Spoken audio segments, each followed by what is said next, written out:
All right. Hello, everyone, and welcome to the 411 Ground and Pound MMA podcast. We are your weekly look into the wide, wacky, wonderful world of mixed martial arts.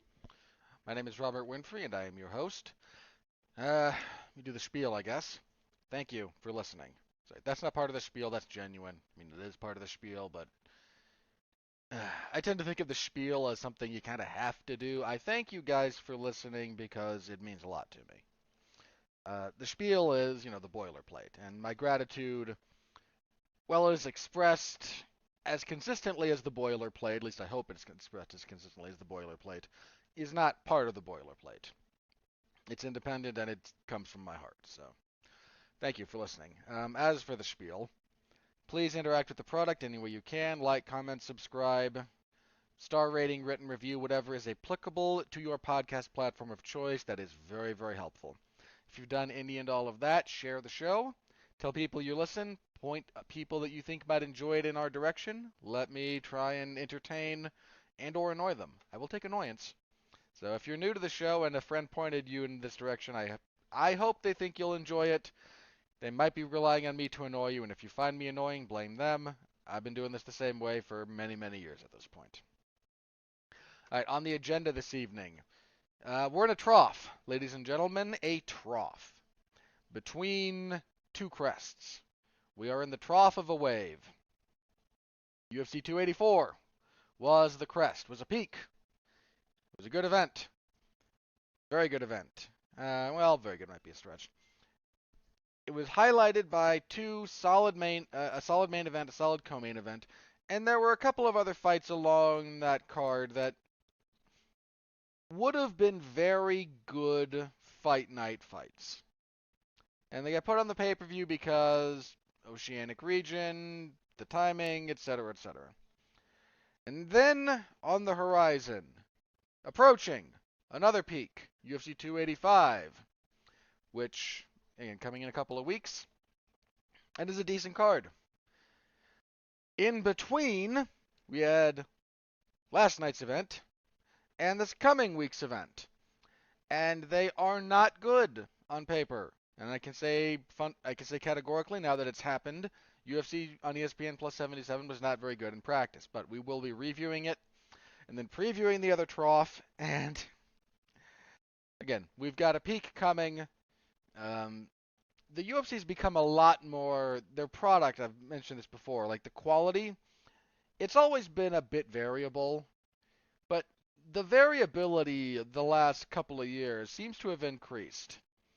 Like, you get some real highs and you get some real lows. When it used to be, you didn't quite have the same lows. And there's a variety of reasons for that. Uh, I'm not here to litigate all of them.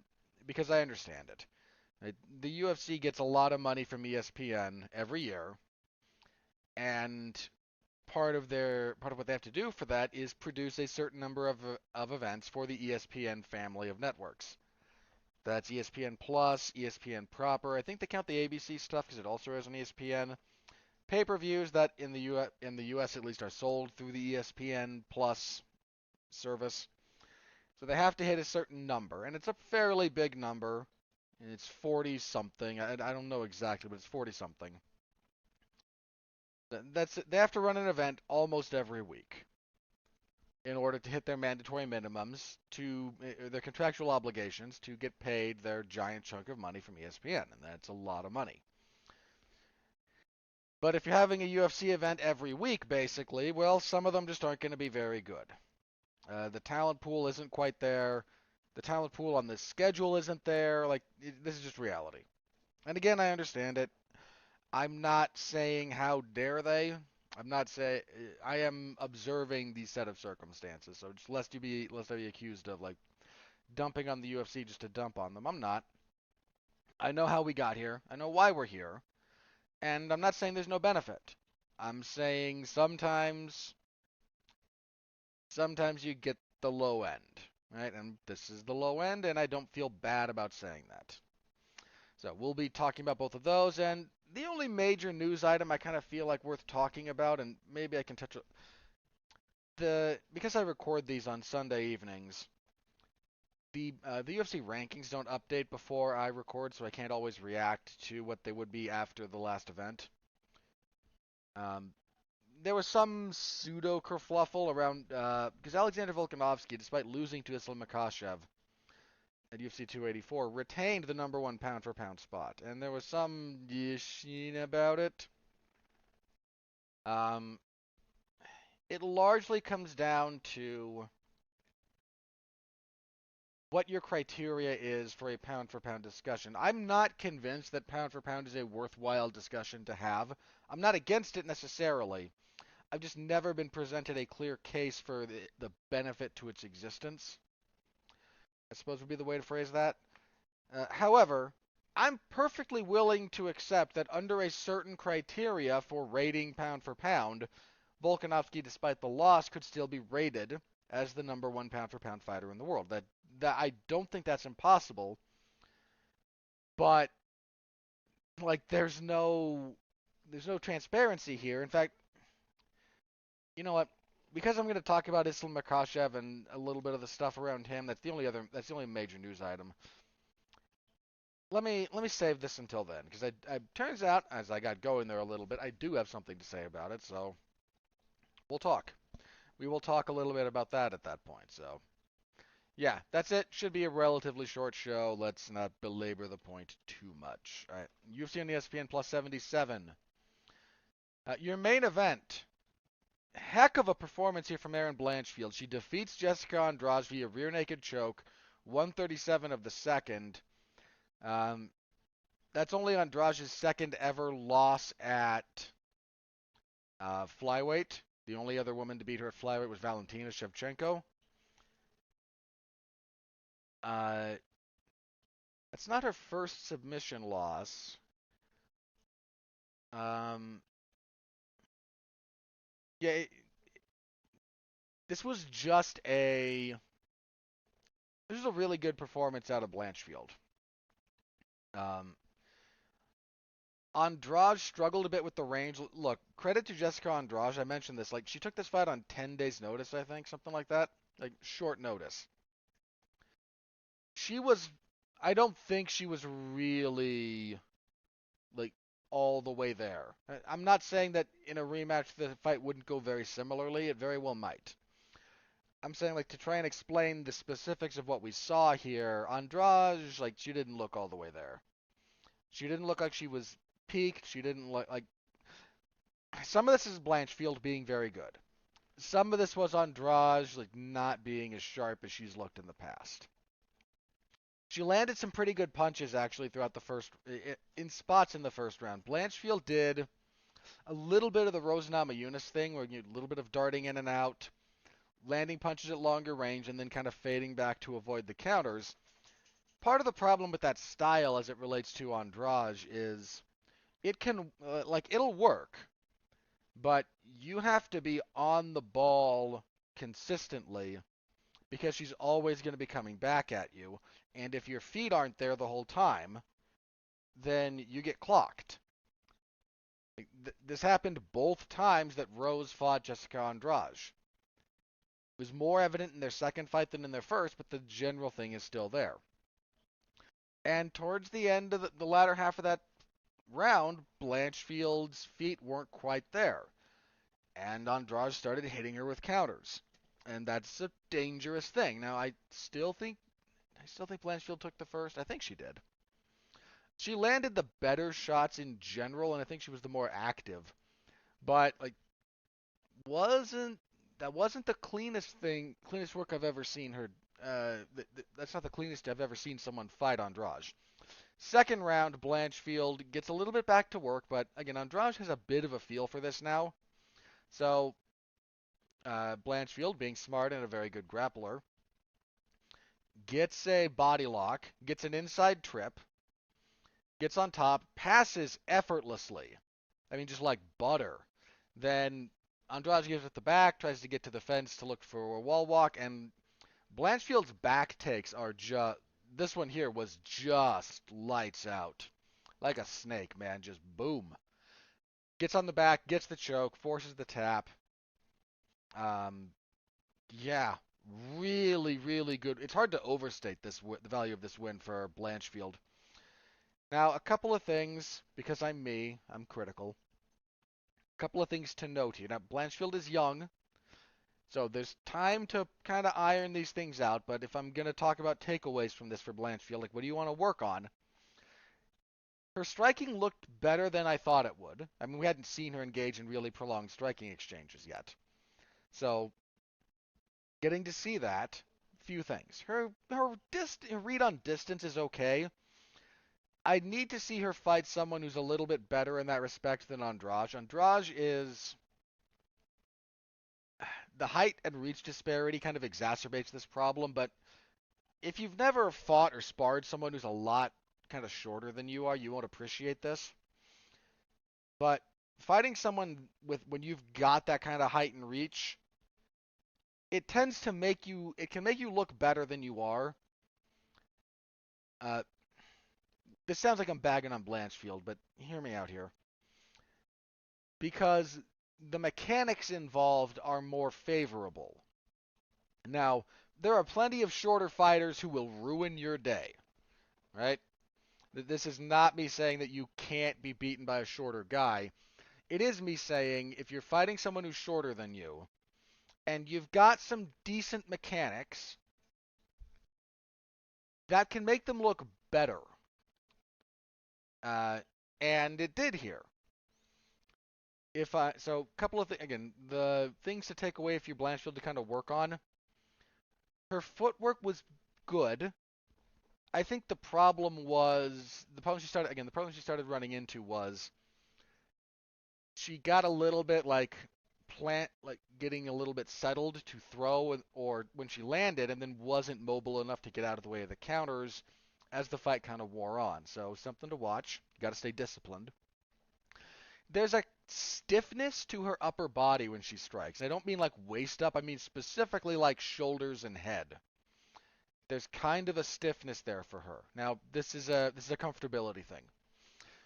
You see the people who've been doing this for a long time and the way that they move, but again, the woman, so this is going to sound weird.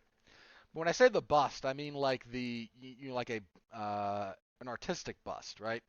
You get like the shoulders, the upper part of the clavicle, the neck and the head.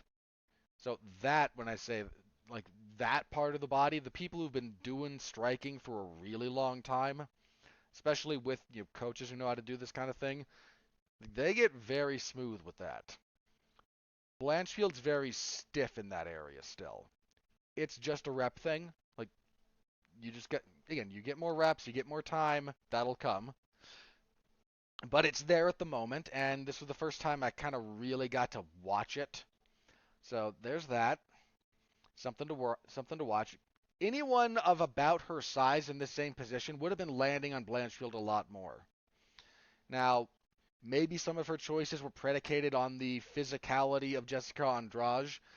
I'm a little bit hesitant to give her that pass because Andrade was not her opponent originally. She was supposed to fight Taila Santos, who's much closer to her frame. That might have gone a lot. Look, I picked Andrade, and I said I would have picked Blanchfield to beat Santos, and I still think that's true. I think Santos is not quite as stout at stopping the takedown as maybe she'd need to be against Blanchfield. However, big caveat here. Santos is a bit more polished on the feet than Blanchfield is. Blanchfield came into this fight, even when it was against Santos, pretty clearly knowing I'm going to have to strike. I can't just shoot from distance. That's not going to work. So she'd worked on her striking. It was in a better place. And I'm not saying this version of her would have lost to Santos. I don't think that's true either. I am saying she would have been touched up a lot more and had to maybe do things a little differently, quicker, to deal with Santos than she did to deal with Andrade. So, again, things to work on. She is an absurdly talented fighter. It's mostly still grappling though. And her takedowns are pretty good. There's not a lot of genuinely great takedown artists at women's flyweight.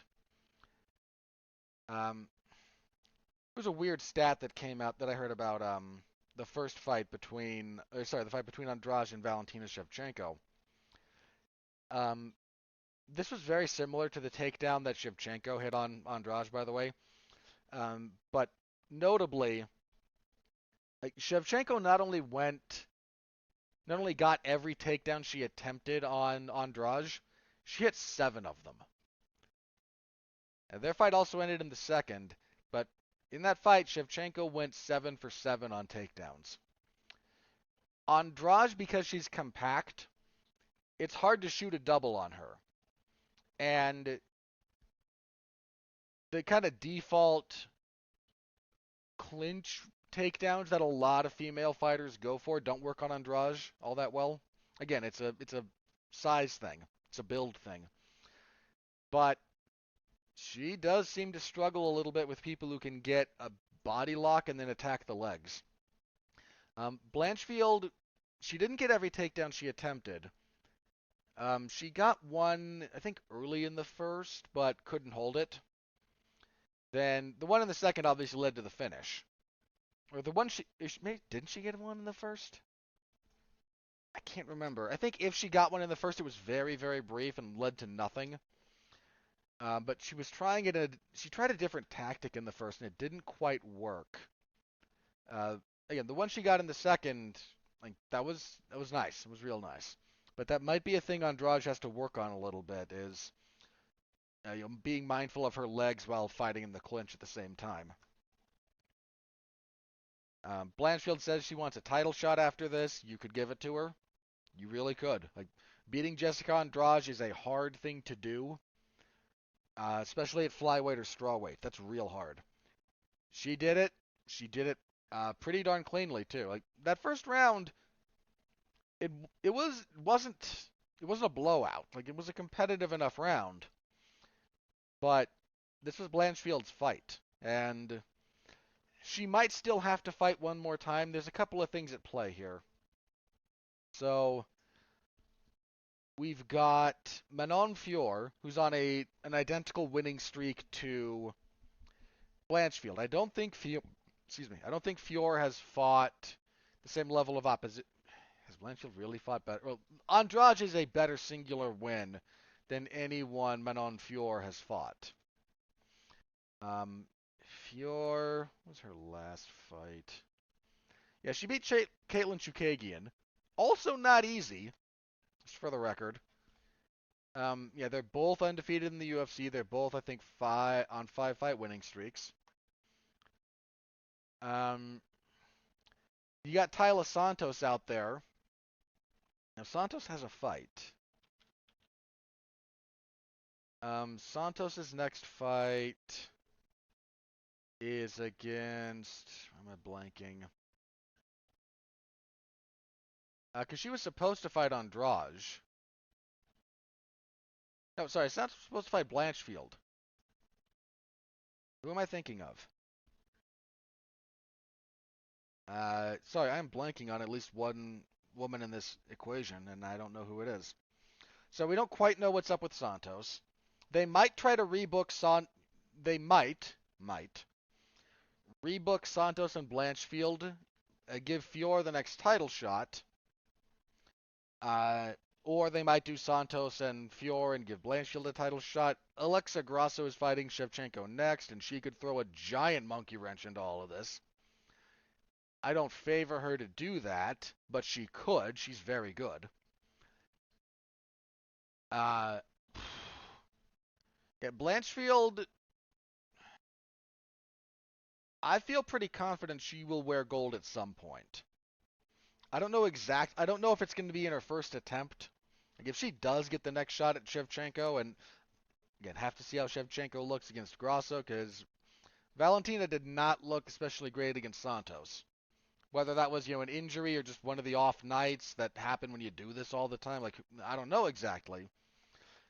Uh, the version of Shevchenko that fought Santos, if that fights Blanchfield, even this version, that's probably going Blanchfield's way. Like that's how good she is. So gotta wait and see how that pans out. You got Fior up there. Does she have a fight next? I'm gonna double check this. Uh, doesn't look like we have. Does not look like we currently have a next fight for Manon Fior. Again, I mentioned already. She fought Caitlin Chukagian. That was when that was October of last year. So she hasn't been out for too long, but that's we're at the 4-ish month mark. Might be about time we get that announced, assuming there's no injury or anything like that. I mean, again, that's an assumption on my part. So finally getting some. Oh, Suarez. Tatiana Suarez coming back at flyweight.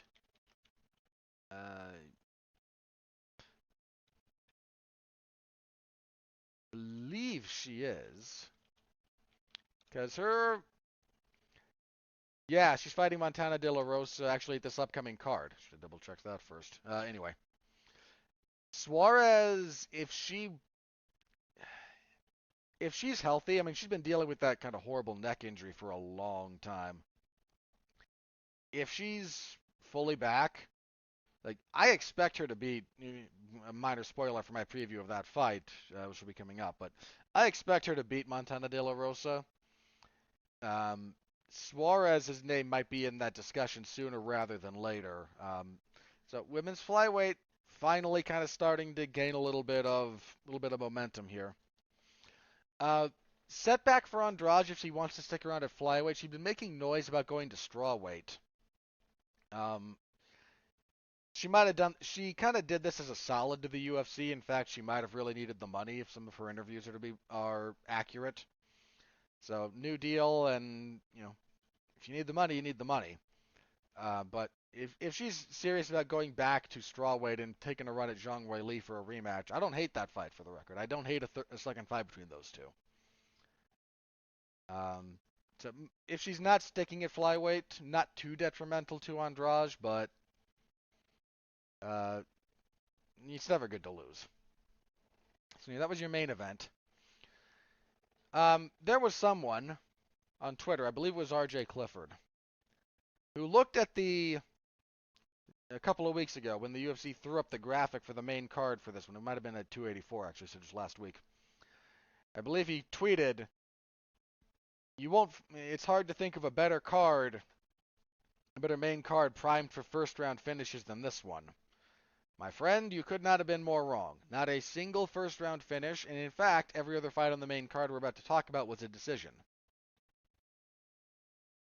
So,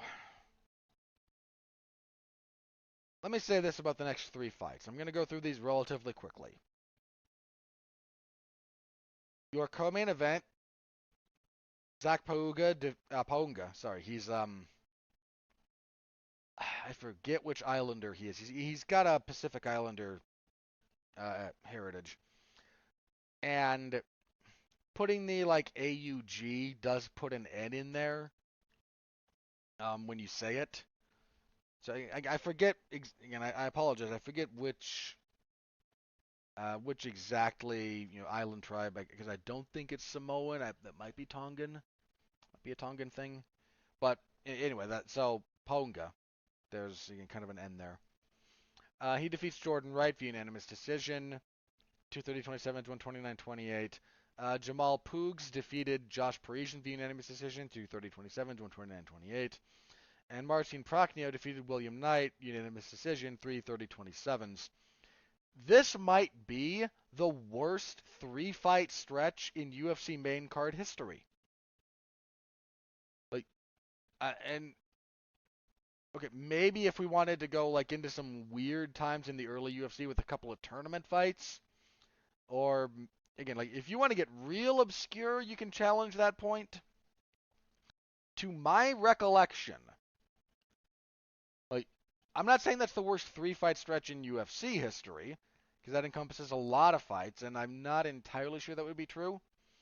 I can't recall a worse set of 3 fights on the main card of a UFC event. There have been some stinkers, man, but it's usually been broken up by at least 1 or 2 fights somewhere in there. These 3 in a row, they all sucked. Ponga over Wright. Wright just had no answer for the clinch. So Ponga just kept pushing him there and kind of beating him up. Watch the first round of this and you'll know exactly what happened to the rest of it. Jamal Poogs and Josh Parisian wasn't great. Looked like Parisian might be starting a rally. In fact, doing it live, I think I scored this for Parisian, but I'm not going to rewatch it to nitpick my score because I'm not going to put myself through watching this fight again. Suffice to say, on reflection, first of all, even in real time, didn't object to Jamal Poogs winning. No objection to it. I'm not up in arms. I wasn't quite sure on the 30-27s. I'm going to stand by being unsure on the 30-27s, but I'm going to say, but again, I don't think it's I don't think you can, I don't think it's an indefensible card. So, no issues with that. This was just crappy heavyweights. Then, Ponga, I think I mentioned it. Ponga and Wright were light heavyweights. Then our other light heavyweight fight, Marcin Prachnio defeated William Knight via unanimous decision, 30-27 across the boards. I gave Prachnio 10-8s in all 3 rounds, and I will stand by that. This is This is currently my front runner for worst fight of the year. This was a lot of Prachnio on the outside, darting in and out, throwing leg kicks, and a lot of William Knight doing nothing. That's it. I think between rounds 2 and 3, I called William Knight basically a heavy bag because that's all he was like. I don't pretend to be a professional fighter. I don't pretend to be a tough guy. I mean, again, I do some training. I'm well aware that I'm not the toughest of guys. So understand something that when I say if I'd been in there instead of William Knight, at a bare minimum, it would have been over quicker. This was painful. This fight sucked. Here's the flip side to this, okay? So William Knight put out a video after the fact. It might have been an Instagram live thing, whatever. He has a video out where he says people are mad at me for this fight and they have a right to be. And no, I don't agree. Let me come back to that. He also said like he's received death threats apparently. And guys, people, what the heck? So, to the extent that my voice matters in this, let me do a couple of things here, people. First, you don't actually have a right to be mad at William Knight for what he did. You can say the fight sucked. I did. I'm not mad at him in this, like, I'm in some kind of, like, how dare you? No, I'm not. There are people who are, apparently. I'm not that. Fight sucked. Say the fight sucked and move on. Here's something else, a thought for you people out there. If a fight is boring you, and I'm not pulling a Dana White here, okay? This might sound like I'm pulling a Dana White. Listen to me very carefully. All right, Dana's spiel is, well, if you don't like it, don't watch it. No one's asking you to, right? From the promoter, by the way. Not asking you to watch. Sure you're not. Here's my thing about this, and I mean this. If a fight you're watching is boring you, stop watching it. I'm going to be brutally honest about this card. If I wasn't covering it, I would not have watched it. There were some other things I could have been doing with my time. That would have been a better use of my time, that I would have enjoyed more. This is my job. If it wasn't my job, I wouldn't have watched it. Because it looked bad. And it was bad.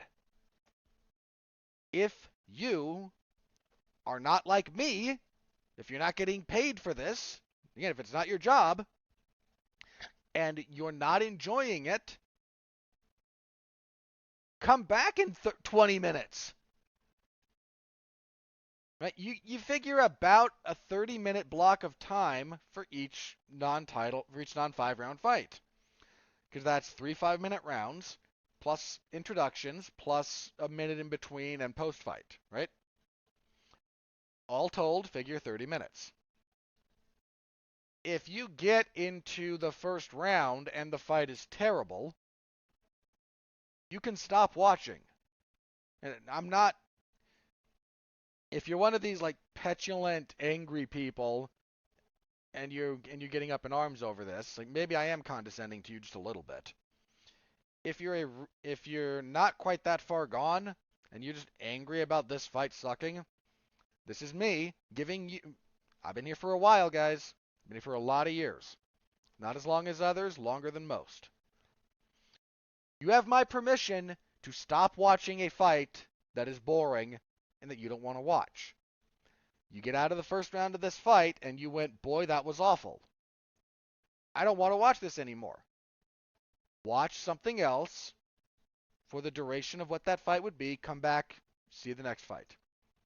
Unfortunately, in this case, if we're doing this chronologically, you would have then watched, Poogs and Parisian and then Ponga and Wright. So it was a rough stretch. But you're not, there's no one with a gun to your head saying, watch this or else. I think that's not reality. If you're not enjoying an event, stop watching it. Your relationship with people who watch every card, and I say this as someone who watches every card, by the way, because, again, job. Like, I watch every fight on every card. I do not have a healthy relationship with this. It's not healthy. I acknowledge this. I go through periods where I'm burned out. I go through periods where I'm down on the sport, and then, something good comes along, but I don't pretend that this is the healthiest way. And if this wasn't part of my job, I probably wouldn't watch several of these cards, and certainly several of these fights. I wouldn't block out 6 hours every Saturday, pretty much. Because that's what these are, start to finish. Yeah, I figure 6 hours of broadcast time. Kind of how that works out. Some are more. I've not really had one be less. Not really. So, if you get to a point where you feel compelled, where you're really angry, just stop. But do something else for 20 minutes and come back. There'll be another fight. And but there could be a knockout. Catch the highlights. Find the clip on Twitter. Like, it's not worth it, guys. If your relationship with MMA is so damaged that you send death threats to a fighter over a boring fight, that's a you problem, not a William Knight problem. And I'm not defending this fight. It was awful. I'm saying, like, you process this, man. Or if you're one of these people, and this apparently happens a lot. If you're one of these idiots, and yes, I'm going to insult you people out there if you do this, who sends, like, angry personal messages to fighters because they lost a fight that you gambled on? What's the matter with you? One, you probably shouldn't gamble. If you're not emotionally or financially stable enough to deal with losing, like, if you, let's take Twitter, right? If you say you bet on Jessica Andrade, she was the favorite. She closes the favorite. If you go on Twitter and are pissed and just say, well, that sucks, I'm out of money, yada, yada, yada, tweet it out into the world, expunge it from your system, fine. If you're the kind of person who tags a fighter in that, you're kind of a jerk, right? They don't need you to tag them. They know they lost. They were there. You don't have to tag them. And if you direct message them, whatever the service happens to be, or whatever the initialization is, like, what is the matter with you? Seriously, stop that. I'm not entirely convinced you're a fully civilized individual, and maybe you shouldn't have certain technological privileges. Stop it. Don't do that. That fighter got physical trauma, and their paycheck cut in half, and they might get fired because Dana White has a bad night at the blackjack table and wants to take it out on somebody. Their lives are balanced on enough knife edges as it stands. They don't need you harassing them. Stop it. And no, you don't. Again, William Knight going, people have a right to feel angry. No, they don't. No, they don't. Look, I can be annoyed that the fight sucked. I was. Fight bored me. It was a bad fight. I'm not angry at William Knight. I don't have a right to be. What does he owe me? Understand this about fighters, people. I'm going to stick up for them a little bit here. They don't owe you anything. Nothing. There is no agreement between you and the fighters. They owe you nothing. Straight up, nothing. They owe the promotion getting in the cage and fighting. That's all they owe. And William Knight got in that cage and allegedly fought. That's it. That's the extent of this transaction, right? They don't owe you, the fans, their blood or their livelihood or their health. These are byproducts of their chosen profession, and they are not owed. It's incidental cost. It is not owed to the fans. It's not even technically owed to the promoters. Again, their effort is owed to the promoters. How much effort? Well, that remains to be seen. And whether or not the UFC chooses to continue that relationship, they probably won't. I imagine they're going to cut him after this. And I'm not crying over that. I'm not interested in watching this guy fight again. I mean, he's a physical specimen, and he could probably turn me inside out if he felt so inclined. But his fights have not been good, and he had like the worst weight miss in UFC history when he tried to weigh in for a light heavyweight fight, like 16 pounds heavy. They're probably going to choose not to do business with him in the future, which is their prerogative. And again, that's it. Like, we don't have a right to be angry at fighters for how they choose to fight.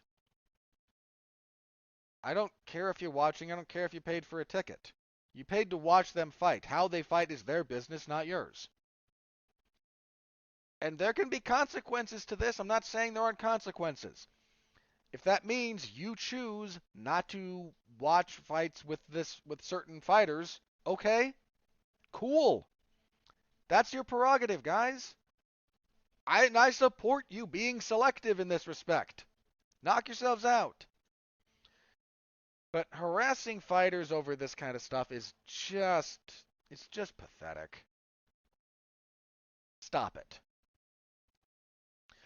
All right, and kicking off the main card, Alexander Hernandez defeated Jim Miller via unanimous decision, 230-27s, 129-28.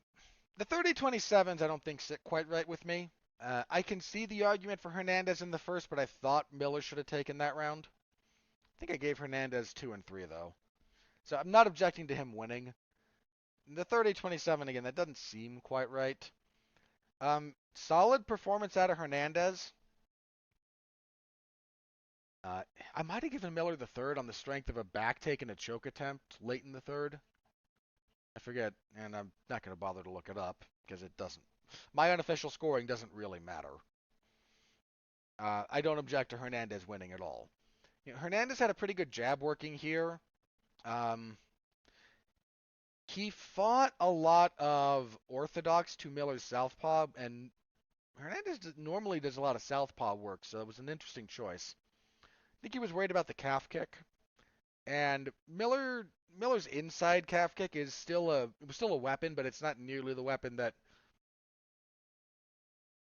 it would be. He doesn't fight a lot of southpaws, but when he does, he chews up that lead leg.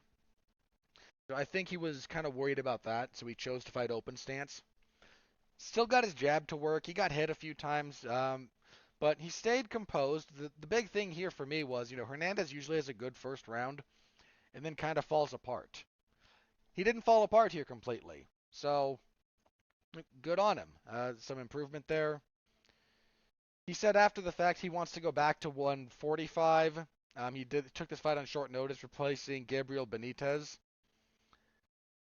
I don't know how much I like his odds at featherweight. There's some guys at featherweight who push murderous paces. Like he won that first round against Billy Quarantillo, but Quarantillo's pace and pressure just utterly broke him, just melted him. There's a lot of guys at featherweight who do that kind of stuff. So I don't know about his fortunes, but if he wants to give it another try, fine, give it another try. Um, I never like seeing Jim Miller lose, but he came close in that third round, man. He got a back take and a choke attempt that it wasn't the closest choke attempt you'll ever see someone get out of, but it was pretty good. And Hernandez fought through it, so, you know.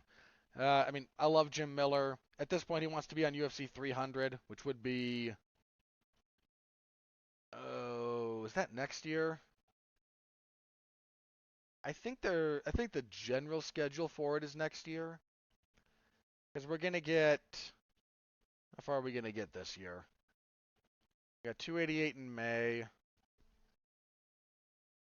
Yeah, it would be sometime next year. And you know what? I don't see any problem. Look, Miller's not a title threat. He's not pretending to be. He's not fighting, the upper tier guys. He's fighting lower end guys. So, a few guys that are about, his. Not a lot of people have about his mileage and his tenure, but people in that range, or being a solid test for guys either debuting or with like one fight in the promotion. You know what? If that's the level he's comfortable fighting at, if he wants to stay there and get to UFC 300, that would be a milestone for him because he would be the only fighter to fight at UFC 100, 200, and 300. As it stands, only two fighters fought at both UFC 100 and UFC 200, Jim Miller and Brock Lesnar. I don't think the UFC would bring back Brock for UFC 300, although crazier things have happened. But if Miller wants to, if he's able to stick around, and I mean, he can't go on some epic losing streak, but he had like 3 or 4 in a row coming into this, and he fought a fairly talented guy.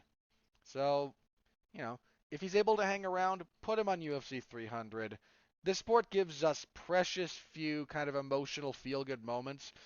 Miller at this point wanting to be the only guy on all of the on 100, 200, and 300. Why not? Again, if he starts going on a big losing streak, we might have to revisit this, but as things currently stand, I don't see a problem with it. But that was your main card. Again, man, those middle 3 fights just sucked. That Praknio and Knight, again, the worst fight of the year thus far, and those other two only looked decent by comparison to it. On the prelims, this was your fight of the night, actually. Nazim Sadikov defeated Evan Elder via doctor stoppage 38 seconds into round 3. Um, this really sucked for Elder. I kind of think part of the fight of the night. You could have given fight of the night to this or Hernandez and Miller, and either one would have been okay. I feel like they went with this one because Elder kind of got. When I say he got hosed, I don't mean that there was any like bad calls made here. I mean it just kind of sucks. He and Sadikov went after it. Sadikov had a lot of pressure, some good kicks. This was a good fight. This deserves to be fight of the night. Not complaining about it. I had Elder up 2 rounds going into the third, as did all of the official judges. I saw some people at it 19-19. I don't think that's wrong. Um, Elder dropped Sadikov in the first. I think he dropped him again in the second. Or he. No. The second was. He did land some good punches, but he got a takedown and had some good control and good ground and pound. Like, enough to win the round. They had a good fight going here. Third round. Sadikov southpaw. And he throws a head kick at Elder. Elder's right hand is up and kind of takes a good chunk of the shin. The problem is he kind of moved in a little bit, and the knee, or like very high up on the shin, like right by the knee, hit him above the right eye. And it caused a horrible cut that caused the fight to be stopped. And again, it sucks for Elder, who was winning this fight officially.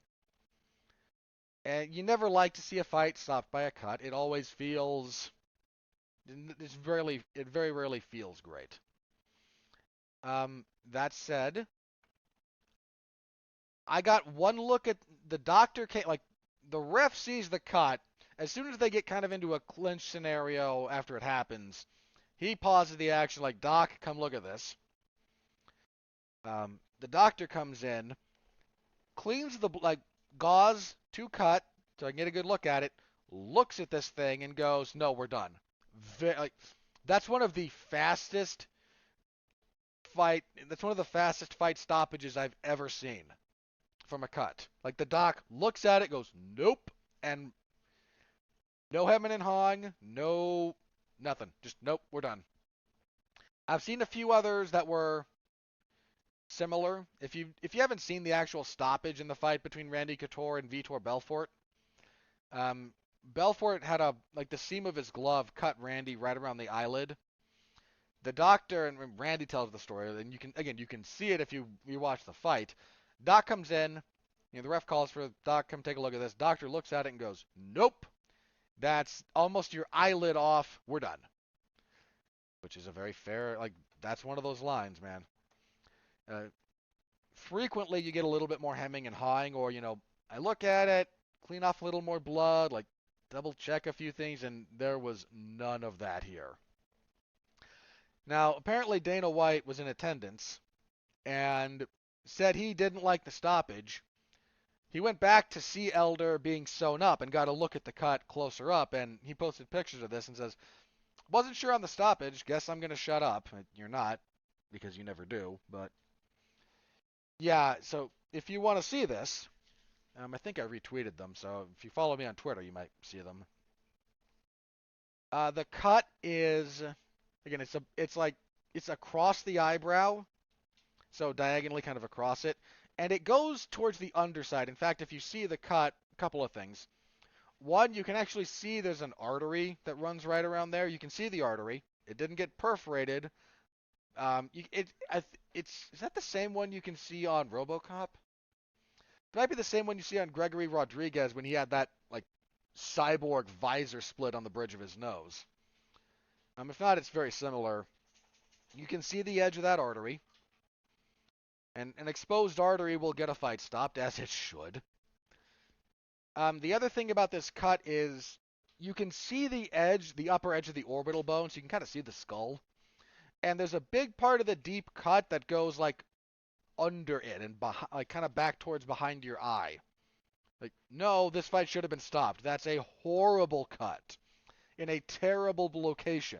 No, that's a fight stopper. Sucks. Again, that sucks for Elder, man. I feel he was fighting a very good fight. It was back and forth. It was action-packed. But that's a fight-ending cut. This is why you... Okay, people. Again, I don't know how many of you who listen to me train. If you're trying to block a head kick, you need both hands. This is part of the reason why. If you don't have both of them up, there's still a lot of bone coming at your head. Because he had one hand up. That could have been, he might have been knocked out if his right hand's not there to kind of absorb some of the blow.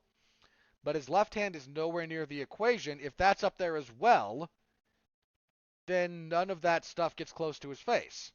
You still have the force displacing you, but you're not getting cut. And you get to kind of redirect it because the hand in front, if you hear Daniel Cormier talk about this, he references you need both hands up. He calls the other one the guide hand because you're supposed to kind of move the force a little bit with that second one. It's whichever one generally, don't kill me for this one. Generally, it's the hand that's in the lead. So if we're open stance, I'm orthodox, you're southpaw, and you throw the left high kick at me, my left hand is up as well, and you want that left hand to kind of direct some of the force. So it takes it and then kind of moves it. Again, Cormier calls it the guide hand, without actually explaining it when he's on commentary, because why would he? How is it Benny Urquidez talks about it? Oh yeah, he likens it to, some people liken it to holding a baseball bat.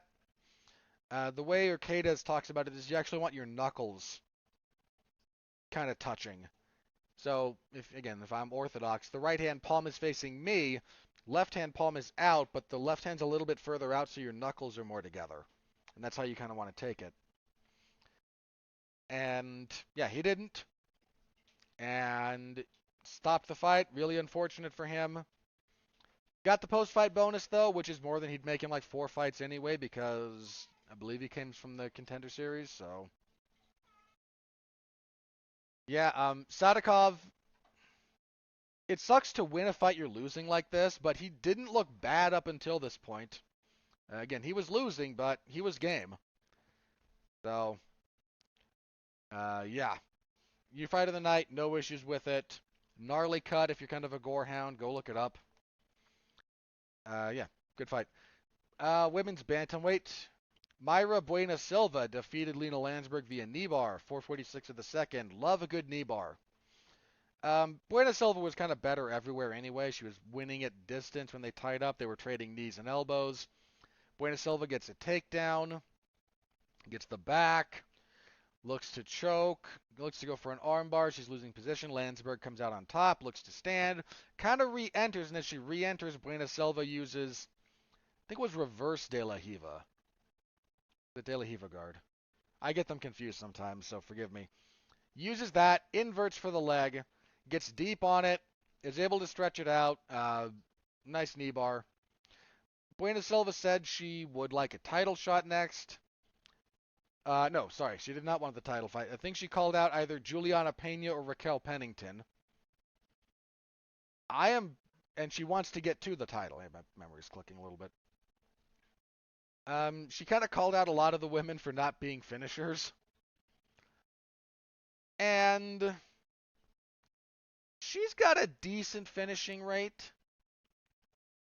In fact, she has 7 of her 10 wins. 7 are by submission. I think, yeah, she likened herself to Charles Oliveira, which, yeah, a bit much, but the sentiment is not entirely inaccurate. I'm fine with her. She's due a step up. I mean, her UFC record is. She's been here for a while. It's pretty darn good, actually. She submits Jillian Robertson. She loses to Marina Moroz. Beats Mara Romero Barella, excuse me. Fights to a draw with Montana De La Rosa, which became a draw because she grabbed the fence. Shouldn't do that. Loses to Manon Fior. Was a clean loss. Then is currently on a 3-fight winning streak with wins over Wu Yanan. I was up at bantamweight. Oh yeah, that was back at bantamweight. She tried flyweight for a while, so actually at bantamweight she's undefeated. At flyweight she had again the loss to Moroz and Fior. At bantamweight she's never lost. Wins over Wu Yanan, Stephanie Egger, and now Lena Landsberg. Yeah, I'm okay with her calling for a big step. I don't know that I'd favor her over either Pennington or Pena. Maybe over Pennington. That's a stylistic thing, not me dumping on Pennington. But she wants, if I may use the colloquialism, she wants all the smoke, so good on her. Featherweight, Jamal Emmers defeated Hussein Ashkabov, unanimous decision, 30-27 across the boards. This was this wasn't great.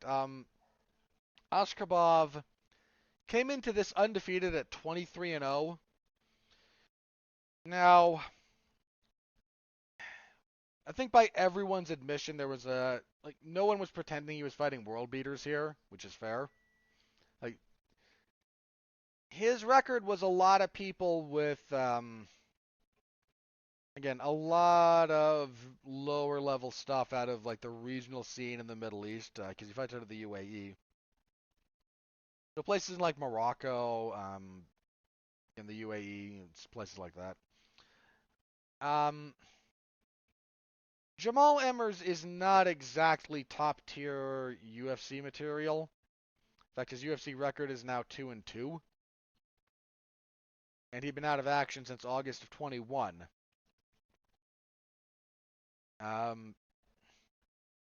So the way Ashkabov responded to how this fight went, the longer it went, the worse it got for him. Not a great sign. That said, this was a very emotional thing for Emmers. I hope I'm not confusing him with someone else, with another fighter for whom this was true. But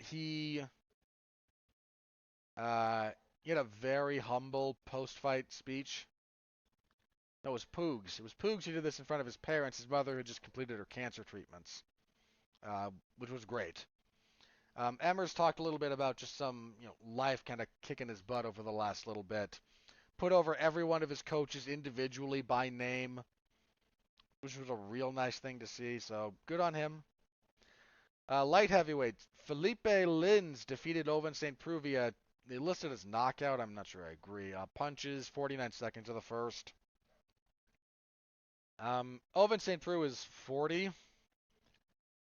It's probably about time for him to be done. Nice stuff from Lins here. He knew St. Preux would be kicking, waits for a kick to come, fires a counter punch, hurts him, gets against him on the fence, and just unloads. Never lets him recover, gets him to make a mistake, trying to exit, drops him. Lins looks a little bit reborn at light heavyweight under the UFC banner. He had a good heavyweight. He had a good record at light heavyweight before moving to heavyweight. Like, his early stuff is all light heavyweight, including some time in Bellator where he got run over by Vadim Nemkov at one point, actually. He moves up to heavyweight to fight in the PFL, wins their 2018 tournament, comes to the UFC, goes 0-2 as a heavyweight, drops back to light heavyweight, and he's looked okay. He's only 2 fights into his light heavyweight campaign in the UFC, but looks a lot better than he did fighting at heavyweight. He looks a lot better. Welterweight, AJ Fletcher defeated Themba Gorimbo via guillotine choke submission, 137 of the second. Interesting little fight here. Nice finish, actually. Gorimbo gets a takedown. Fletcher fights up to his feet, cracks him with an elbow. Gorimbo drops for a double leg and is a little bit hurt. Fletcher grabs the guillotine as he goes down, rolls into mount with it. Fletcher is a little bit, how do I say this? He's still a little raw, right? Like, there's a rawness to his game. But Gorimbo is a guy who, he reps Zimbabwe. He fights out of South Africa.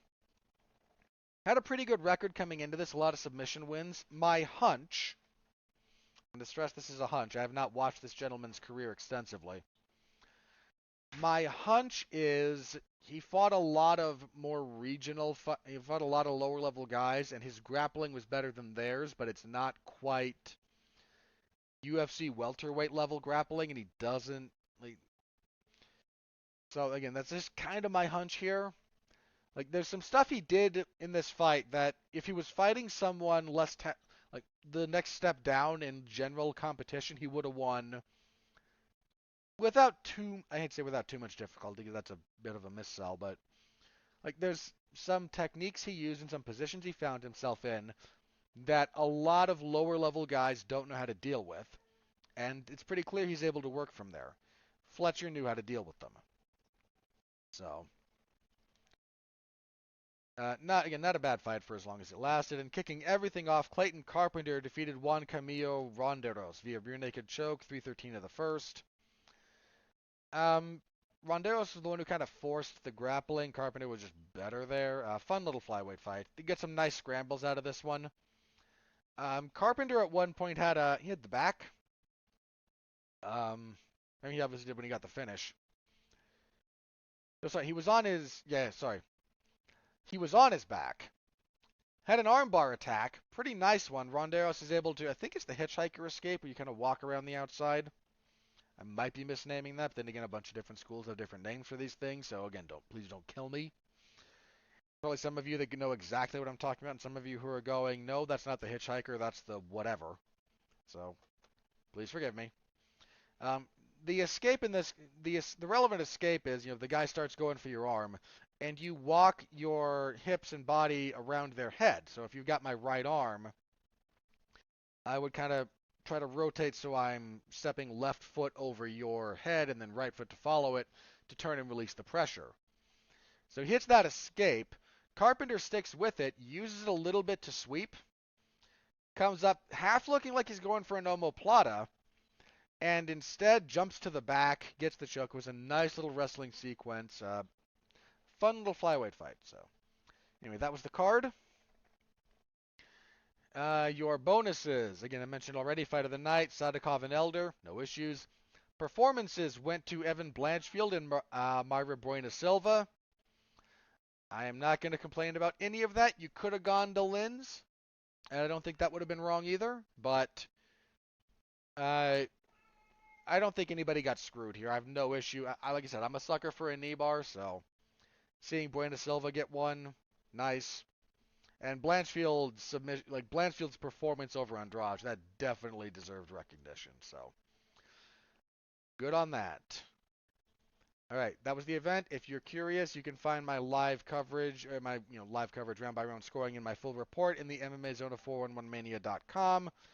Always appreciated if you do. All right, that took longer than I thought. Moving on, UFC on ESPN plus 78.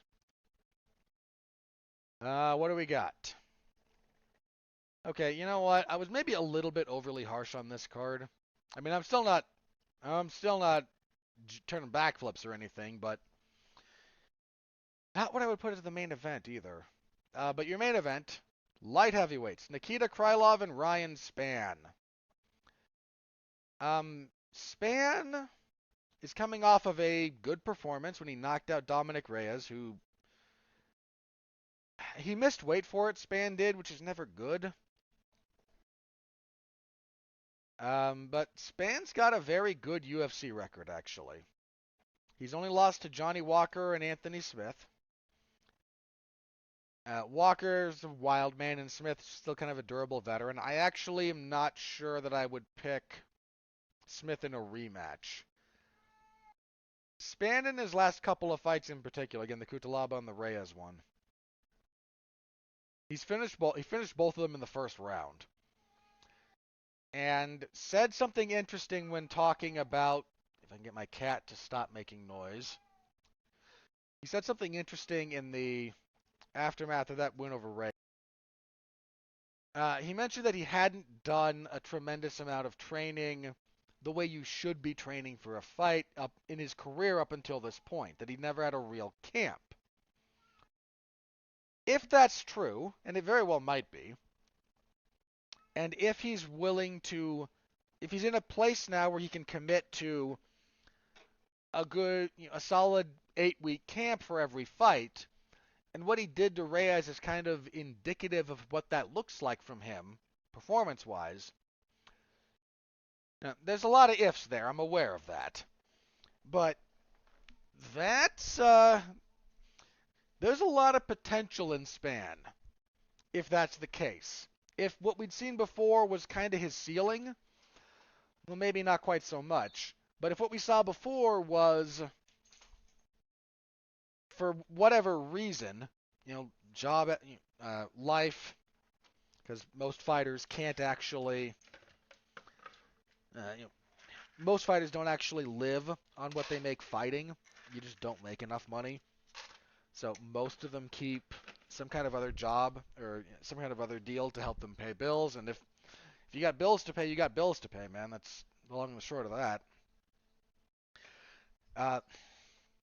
But if he's now in a position to really tap into his full athletic potential, he might have a run in him. And I mean that legitimately. He might have a legitimate run.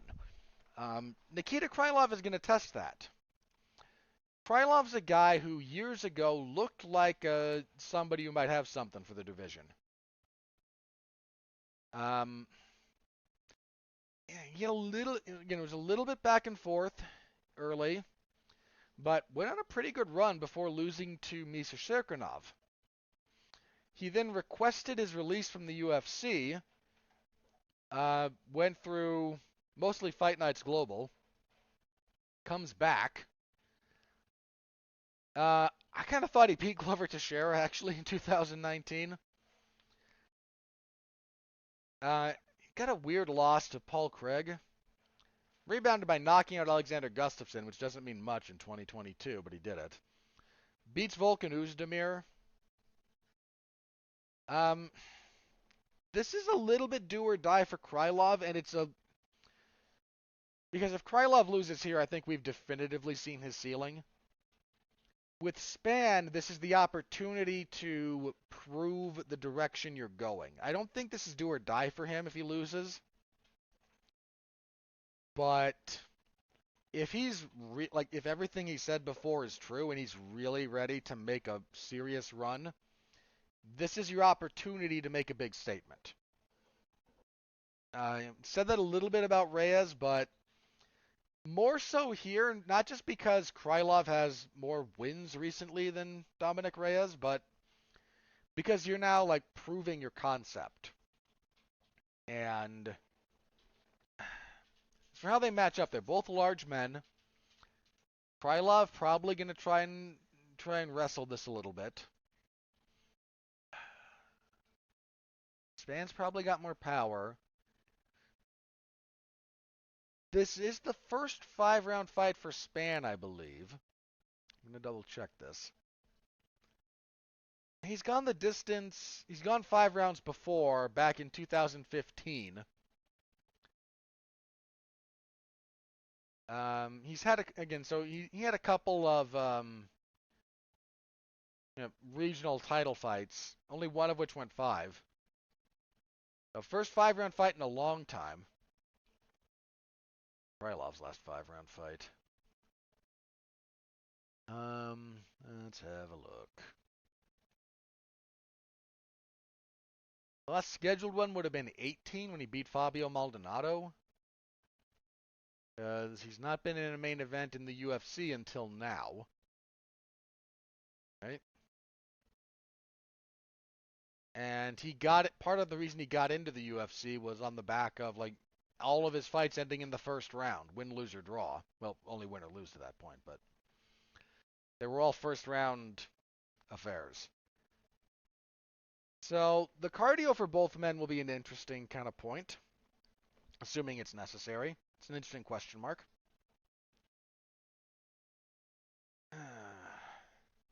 These guys both southpaw. I feel like Span is southpaw, but I might be wrong.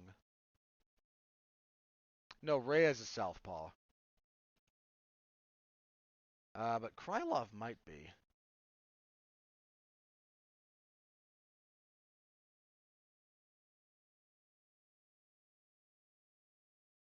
This is a tough one. This is a tough one to pick.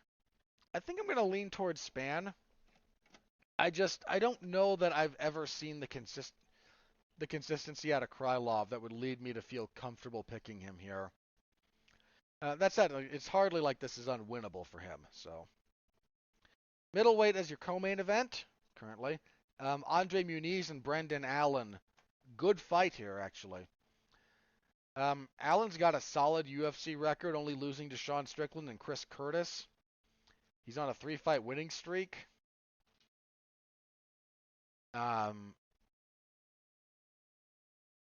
Whereas this is a bit of a step up for him, though. Whereas Muniz, he hasn't lost in the UFC at all. His last loss was to Azamat Mirzakhanov in 2016. Good grief, that's a long time. And he's been wrecking some people in the UFC. Broke Jacare's arm. Did kind of the same thing to Eric Anders. Didn't break his arm, but like hit a very similar armbar. Wiped out Uriah Hall. That's a wipeout, right? It's 276. Double check the scoring on that. Oh yeah.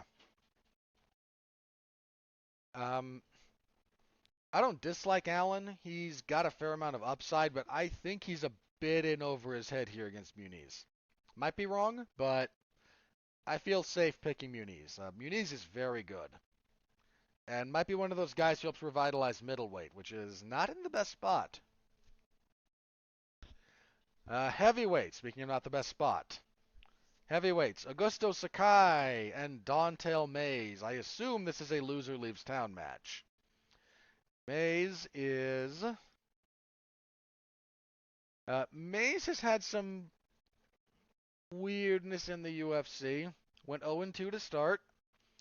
Now, he debuted against Cyril Gahn, so, Not a lot of shame in losing to that guy.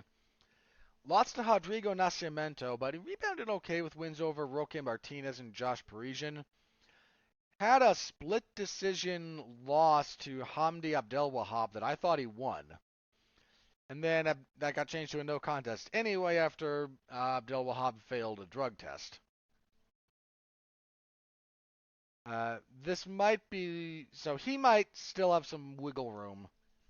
Sakai had a good start to his UFC run, but he's lost 4 in a row. Now, this is somewhat understandable given the level of opposition. Like, lost to Alistair Overeem. Fought him into the 5th round, actually, before getting stopped. And Overeem in 2020... Oh, by the way, Overeem was cornering one of the guys at the event last night.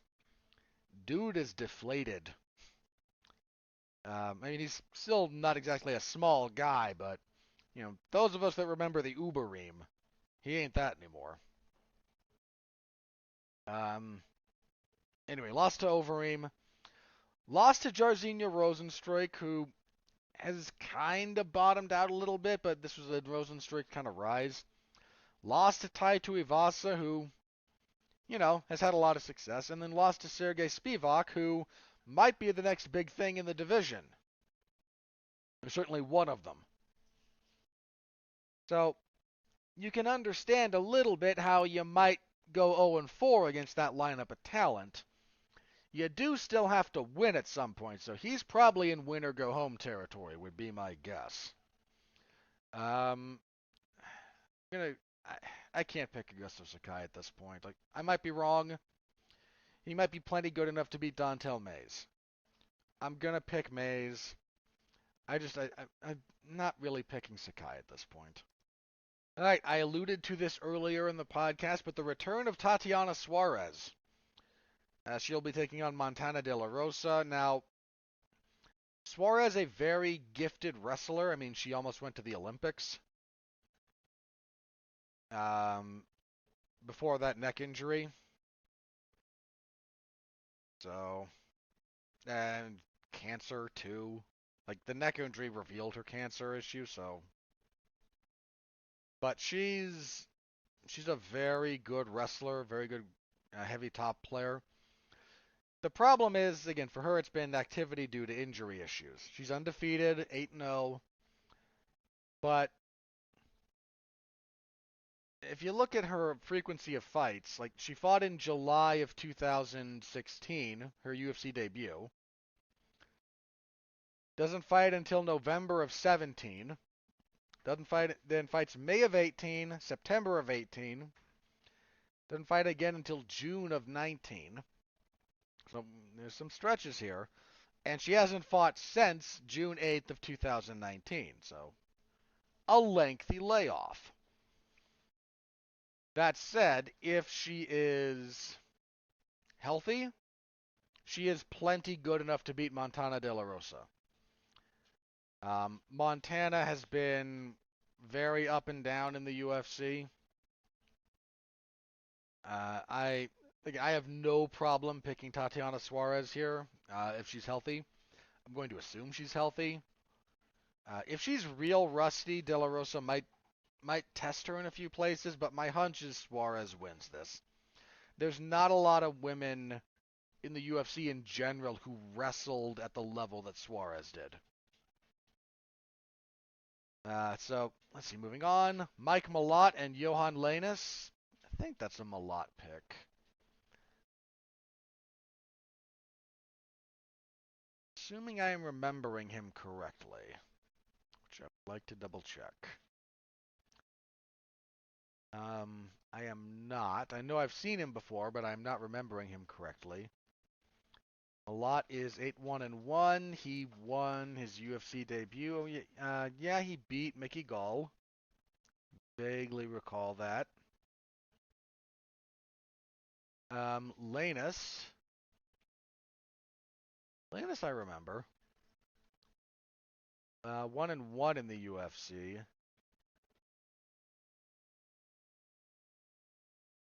Probably Malott there, I still think. But yeah, he's not who I was thinking of. Now that I've seen a picture of him, like, oh yeah, you, sort of, like, you can vaguely recall his fight. But I had a very different guy pop into my head when I just read his name. So, let's see, what do we got? Jasmine Jasdavicius and Gabriela Fernandez, excuse me. Fernandez, not fought in the UFC yet. This is her debut. On a pretty good winning streak, though. Jasdavicius has fought in the UFC. 1-1.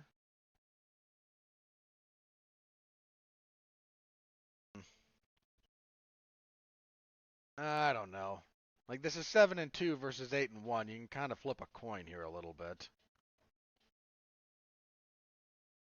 Let's go with Fernandez, actually. Why not? Jordan Levitt will fight Victor Martinez. This will take place at a lightweight. Levitt, he's had a weird time in the UFC. He's a weird fighter. And I don't mean that unkindly, just a weird fighter. Coming off of that loss to Paddy Pimblett.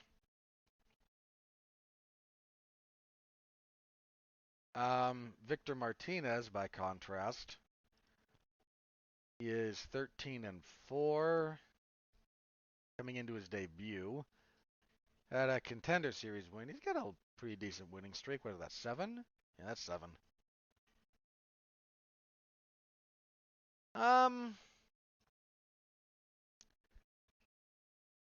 Man, lightweight's a tough division, man. There's some lightweights who you've never heard of who will ruin guys in the UFC. It's a tough division. I think I'm going to lean towards Levitt, I guess. But again, man, he's just kind of a weird fighter. I wouldn't gamble on this fight one way or the other. Let's go at lightweight. Joe Selecki, excuse me, and Carl Deaton III. Selecki has some wins in the UFC. Only lost as a split decision to Jared Gordon. Had a pretty decent fight with Jim Miller, actually. And his opponent, Mr. Deaton, is 17-5. She's been around. First fight in the UFC. Had a loss in his PFL fight last year. 2 years ago, excuse me. I'm going to pick Selecki. Feels like a Selecki pick. Let's see. We have an international affair. Sorry, next fight after this. We have a catchweight fight between Ode Osborne and Charles Johnson. Who took this fight on short notice? Mr. Johnson. Ode Osborne was supposed to fight Dennis Bondar. Johnson took the fight on short notice. Fair enough. Osborne has looked pretty good. He's 11-5. How has he done in the UFC? He's 3-2. Sorry, 3-3. That lost to Brian Kelleher.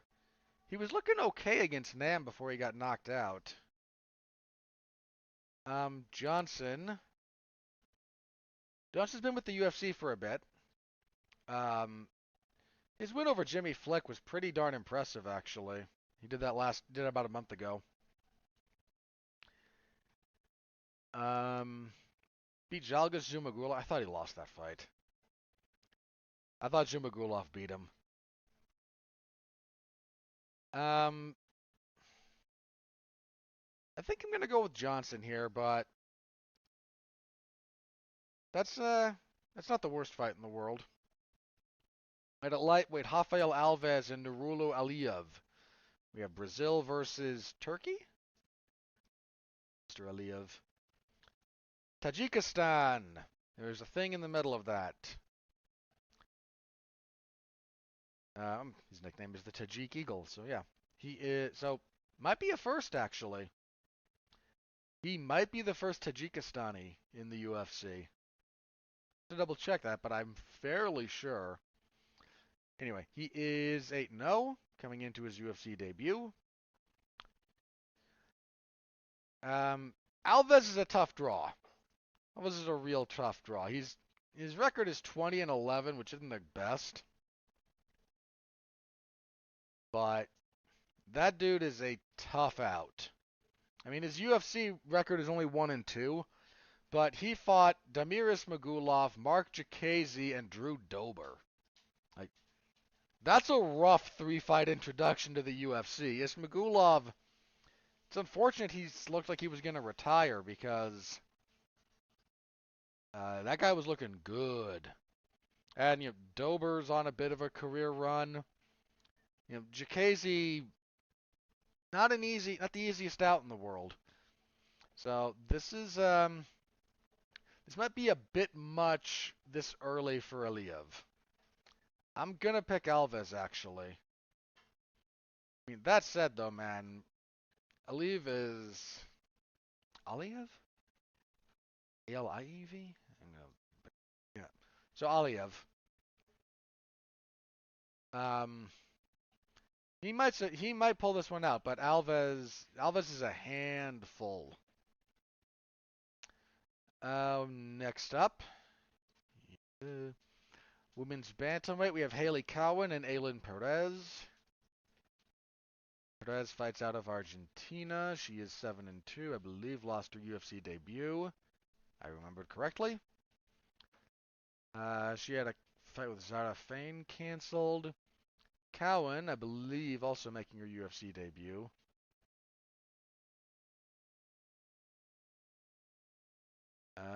Yes, indeedy. On a two-fight winning streak, had a split decision win on the Contender Series.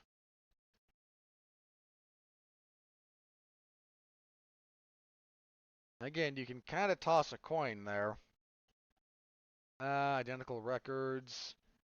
The UFC experience for Perez not going to play too much of a factor here.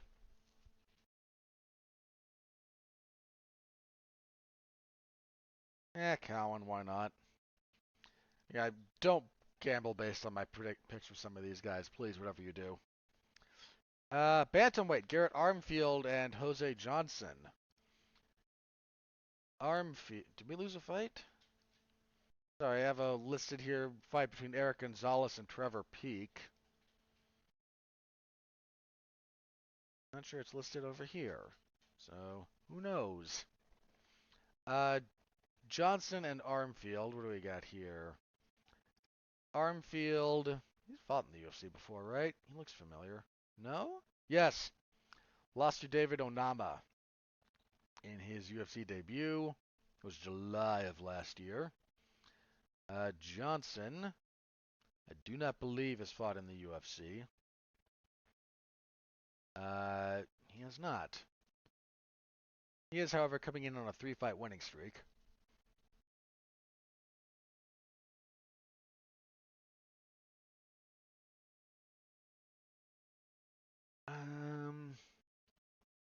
I might actually pick Johnson here.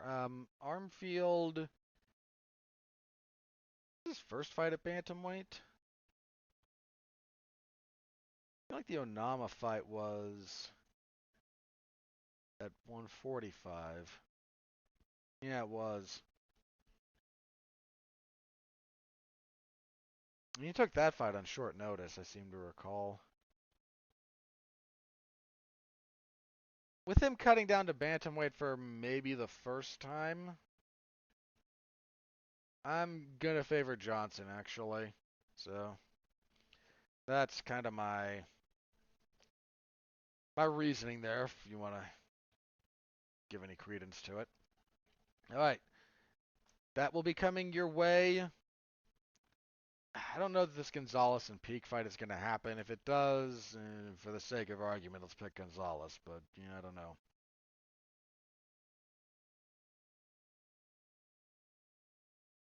Um,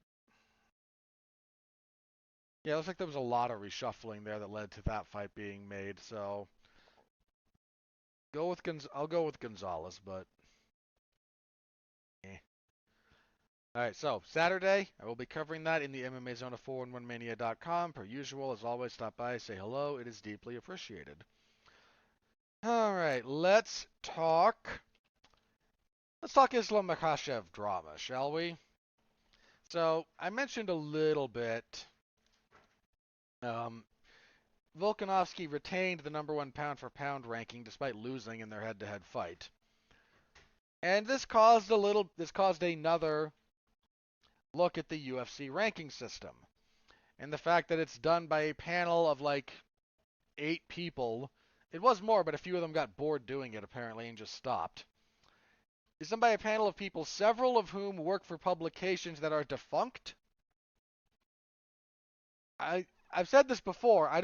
I very rarely say of myself I'm more qualified to do something. I'm more qualified to rank UFC fighters than the people doing it.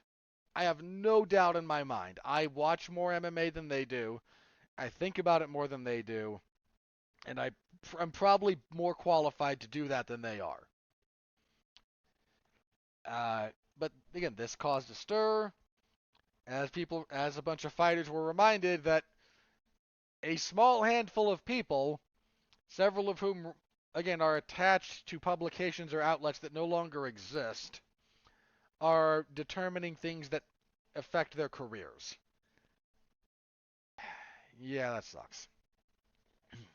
And like I said, if you do have Volkanovski still as the number one pound for pound fighter in the world, I can see the reasoning. Pound for pound is literally determined by the criteria you use and nothing else. That's the full. I mean, the entire existence of pound for pound the term came about because boxing writers were trying to figure out how to explain to people that Sugar Ray Robinson is the best fighter in the world, and everyone else going, but he's not a heavyweight. So they came up with the term, no, pound for pound, he's the best fighter because skill for skill, he is the best. I mean, I understand kind of their frustration trying to explain to people.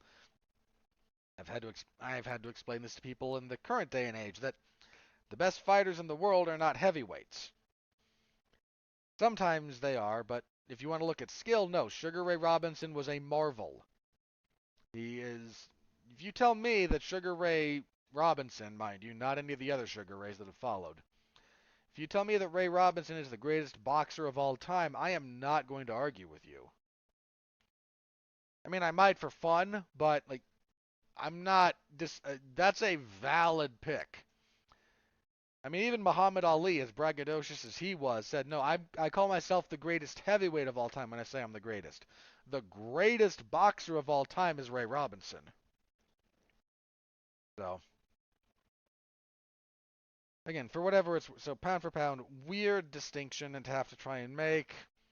Makhachev just, I think his line afterwards was, I didn't expect to be treated fairly. Look what they've done to my fellow Russians lately. Oh boy. Uh, not the best look, my guy. Not the best look. But the other drama surrounding Islam Makhachev came about because Dan Hooker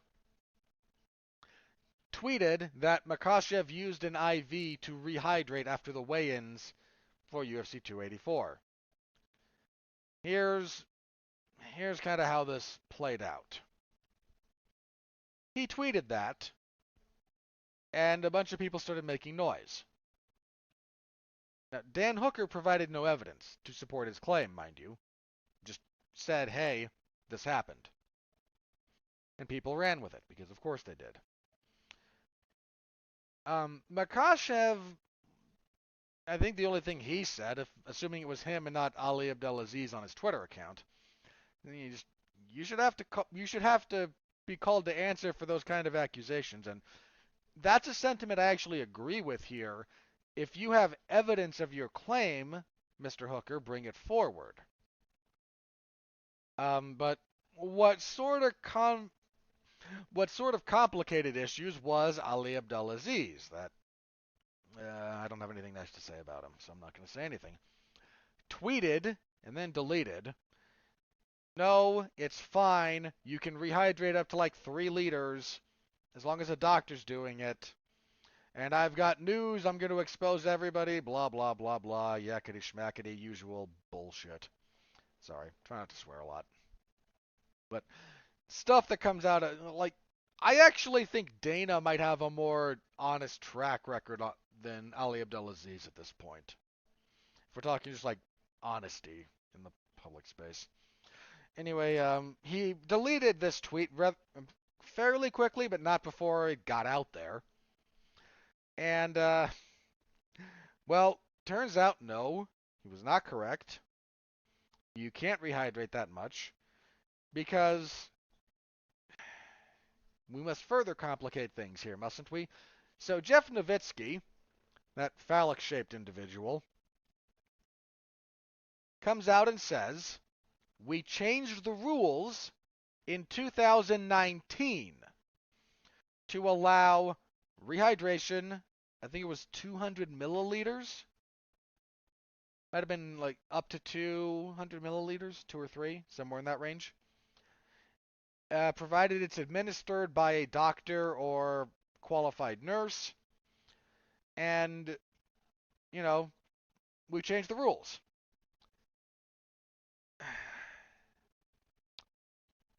Now, I'm not saying they didn't change the rules in 2019. Okay?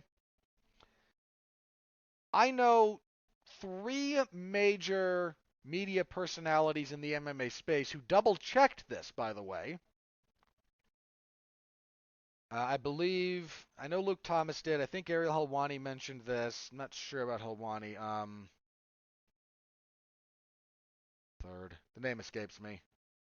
Forgive me. Name escapes me. So let me go with 2 at a bare minimum who I know double-checked this. And I think there's a third, but if I can't remember, I'm not going to try and name it. Who went back and double-checked, and in 2019, if the rules were changed, which they may well have been, no one was told. Like, there were no press releases. There's nothing about any change to this policy in this rule set on any MMA news site or from news personalities that year. If fighters had actually been, like, I don't know if they didn't just change this and say, well, the UFC will let the fighters know. Maybe. Or, like, this is the dumbest thing. Like, if you want fighters to know something, believe it or not, the best way to go about it is to make noise about it on, Twitter or some other social media platform. This is how you get in contact with fighters most of the time, it seems. Heck, it's how you get in contact with a lot of people. Like, a lot of email accounts go unchecked for months, if not years. You tag someone in Twitter, or shoot them a DM, they'll respond to you fairly quickly. So they changed the rules apparently in 2019, and we're just now hearing about it in a public way. So if Makhachev did use an IV to rehydrate, and there's no evidence that he did, it would have been in line with the USADA protocols that some fighters knew about and some didn't, but it was apparently, again, within their protocols, but was all done, like, behind the scenes 4 years ago. And then, further complicating this, the Western Australia Commission, what is it, the Western Australia Combat Sanctioning Body? I forget what the initializations stand for. I believe it was the WASAC.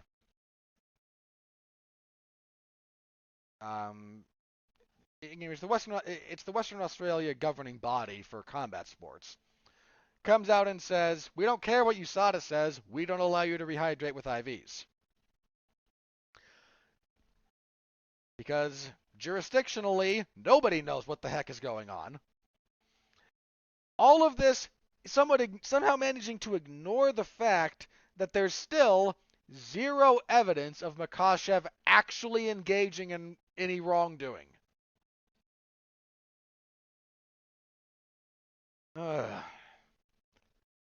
You know, the machinery of the UFC is very robust. But sometimes you look at the operation, like the minutia of operations, and you just kind of have to throw your hands up in the air going, how does this work? This isn't quite like Bismarckian diplomacy. It's not that nuanced. But this stuff is like held together in some places with like duct tape and chewing gum, it feels like. What are we doing here? Oh, and by the way, who suffers for this? Only the fighters. So I'm not accusing Makhachev of anything, by the way. Like that's just the drama. There's no evidence that he did anything wrong. Zero. And if you don't have evidence, what is it? Hitchens razor? Claims made without evidence can be dismissed without evidence. Yeah. So, who the heck knows? All right. That's all I've got for the moment. And a little bit of pound for pound stuff because Makhachev. And then dude, the much ado about nothing. Right? Like a Dan Hooker, somewhat innocuous tweet that spun up a thing out of nowhere. And that's what I've got. Let me check Twitter, see if anything crazy is going on, and if not, we will do plugs and get out of here. Alrighty, nope. Nothing worth discussing in the MMA world, at least. So, let's get into plugs. This week on Damn You Hollywood, my movie review podcast, myself, Mark Radlich, Alexis Haina, and I believe Zachary Strobel, we will be discussing Ant-Man and the Wasp, Quantum Mania. I haven't seen it yet, so perhaps my raspberry is premature, but I doubt it. I will be seeing it before I review it, of course, because I am an ethical individual in that respect. So tune in for that if you're so inclined. We'll be talking about it. The craft, our opinions, the money, the critics, all of it, all the good stuff over on Damn You Hollywood. It's a fun show. I hope you check it out. My other coverage for the week, AEW's Dark Elevation on Monday, per usual. I think MLW Fusion is back this week. If it is, I will be covering it, so be on the lookout for that. It will be Thursday if it is. And WWE SmackDown on Friday. Gonna see how things play out after the Elimination Chamber event that was yesterday. And, oh, the heartbroken fans. You know, if you're like me, and you love a good villain, and I do. I used to have a podcast about it, in fact. Watching Roman Reigns kind of gaslight and trash talk Sami Zayn's wife as he's beating the crap out of him was just chef's kiss stuff, man. Just wonderful. Uh, so yeah, I'll be covering SmackDown on Friday. Tune in, and of course the UFC event on Saturday. So that's it for me this week. Next week, review of UFC on ESPN Plus 78, and we will be previewing UFC 285.